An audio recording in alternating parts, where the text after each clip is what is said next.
प्यारे भैया बहन, आज के ऑनलाइन क्लास में आपका स्वागत है।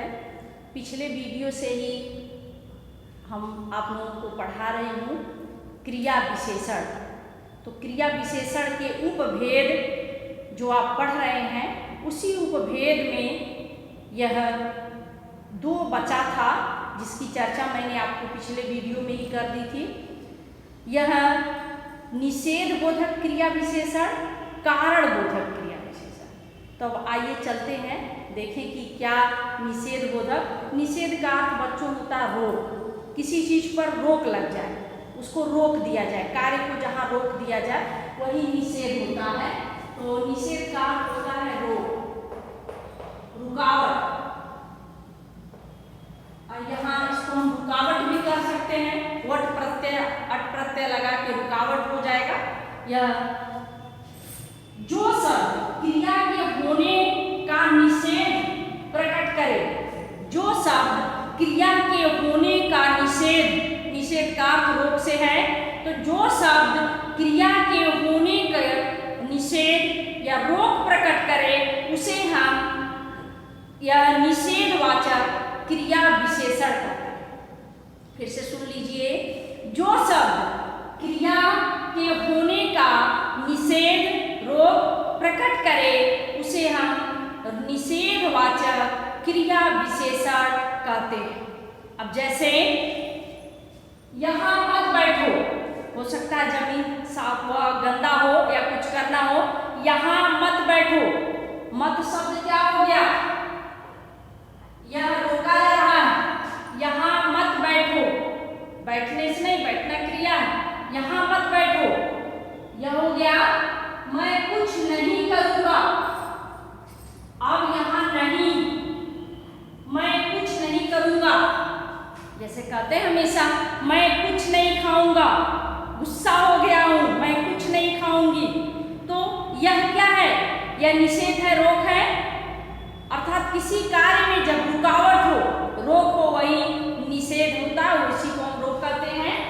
यहाँ मत और नहीं, राधा नहीं खाएगी, ऐसे भी कर सकते हैं, राधा नहीं खाएगी।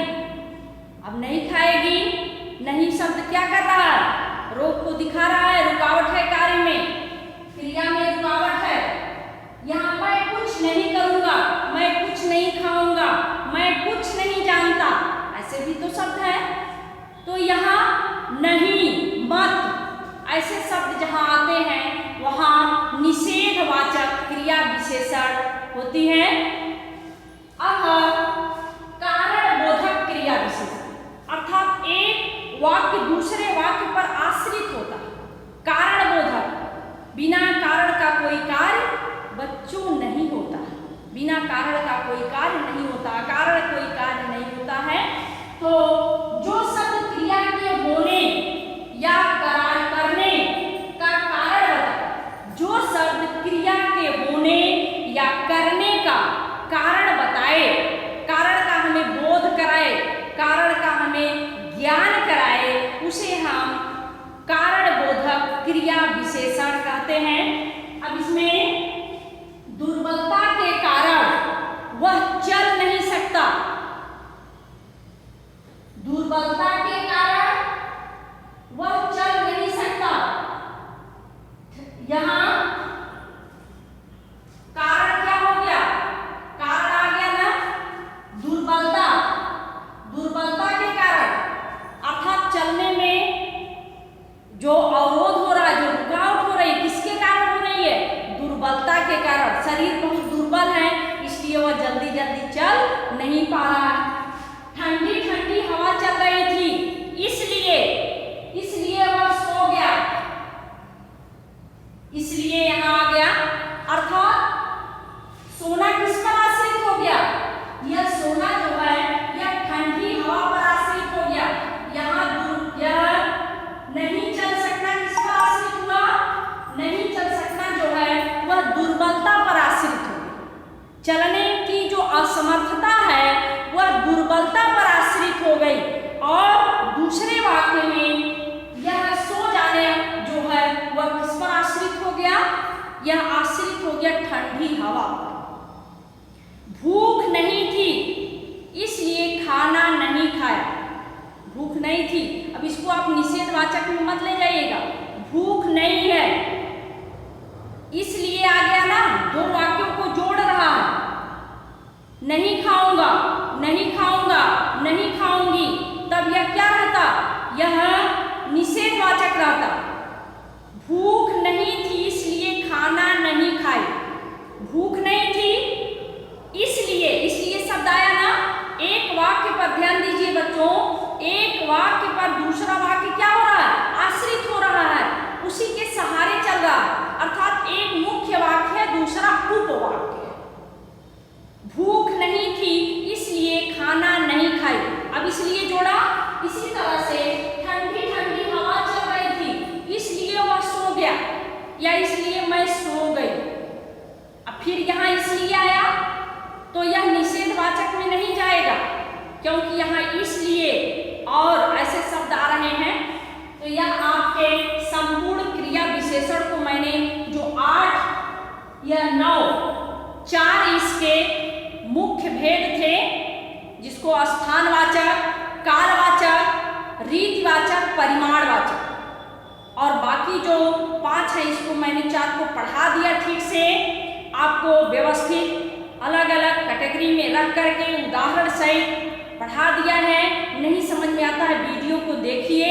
कुछ अभ्यास प्रश्न भी मैं करा रही हूँ, इस पर ध्यान देंगे तो शायद आपको पहचानने में कि किसके अंतर्गत रखा जाए कोई दिक्कत नहीं होगी सदैव के लिए, क्योंकि यह सब प्रतियोगी परीक्षा में भी यह महत्वपूर्ण होते हैं, इंपॉर्टेंट होते हैं। पता तो नहीं चलता है। वह एकाएक चिल्लाया। अभ्यास प्रश्न।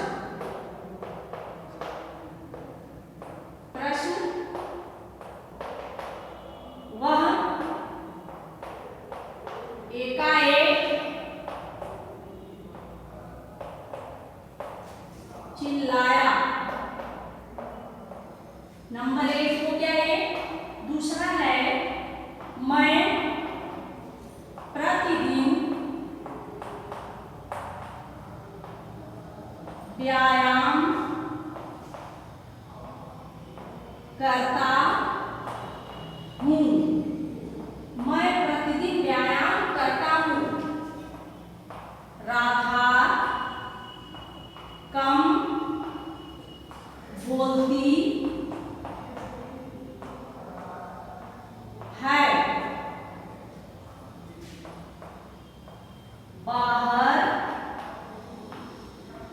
सोहन खड़ा है। मैं एकदम साधारण शब्दों को, वाक्य को लिख रही हूँ जो आसानी से आप जान जाए। अब इसमें मैं आपको क्या दिखाना चाहती हूँ, इसे आप जान भी जाएंगे कि वह एकाएक चिल्लाया, अचानक चिल्लाया। यहाँ क्या किसकी विशेषता बता रहा है? बोलिए जल्दी। यहाँ रीतिवाचक क्या हुआ? यहाँ रीतिवाचक क्रिया विशेषण हो गया। रीतिवाचक। दूसरा है मैं प्रतिदिन व्यायाम करता हूँ। एक दिन नहीं, प्रत्येक दिन। एक दिन नहीं कि आज का दिया फिर अब शरीर स्वस्थ रहेगा जीवन भर, नहीं, ऐसा मत भूल करिएगा। प्रतिदिन, प्रतिदिन मतलब कालवाचक, कालवाचक हो गया। फिर है राधा कम बोलती है। ये क्या हो गया? परिमाणवाचक हो गया बच्चों। परिमाणवाचक। बोल क्या है? मात्रा कम बोलती है, अर्थात हो सकता है सब लोग, कोई उसकी सहेली या कोई ज्यादा बोलता, उसकी अपेक्षा वो बहुत कम बोलती है। बाहर सोहन खड़ा है। ये क्या हो गया? स्थानवाचक। स्थानवाचक क्रिया विशेषण। मैंने अब सबको आपको समझा दिया है। नहीं समझ में आता है तो वीडियो को देख करके सबको अलग अलग अन्य अपने मन से भी बहुत सारे उदाहरण आपको लिख करके अलग अलग कैटेगरी में रखना है कि परिमाणवाचक है कि रीतिवाचक है, स्थानवाचक है, कालवाचक है। उसके बाद दिशाबोधक भी कर सकते हैं। 4 मुख्य भेद हैं। 4 मुख्य भेदों को पहले पहचान लीजिए। तब आप आगे को ध्यान रखिएगा। सबको साथ में लेके चलना है, लेकिन 4 अंक को ध्यान में रखिए। फिर आप इसमें प्रश्न है क्रिया विशेषण। क्रिया विशेषण किसे कहते हैं?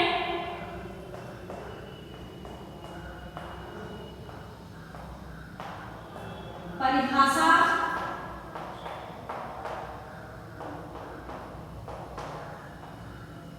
क्रिया विशेषण किसे कहते हैं? परिभाषा दीजिए। किसे कहते हैं उसी में आपकी परिभाषा भी हो जाएगी, लेकिन मैं क्लियर इसलिए कर दे रही हूँ कि कहीं आप ये न जान जाएं कि जब इसकी बढ़िया से जो परिभाषा बताई हूँ उस परिभाषा को आपको अवश्य लिखना है। इसीलिए मैं आपको एकदम क्लियर करके लिख दी हूँ कि किसे कहते हैं, इसकी परिभाषा भी बताना है। फिर दूसरा प्रश्न है प्रश्न संख्या 2, रीतिवाचक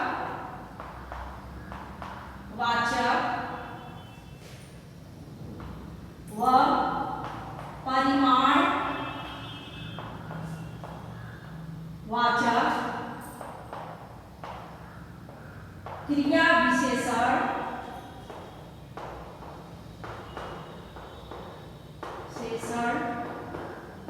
में अंतर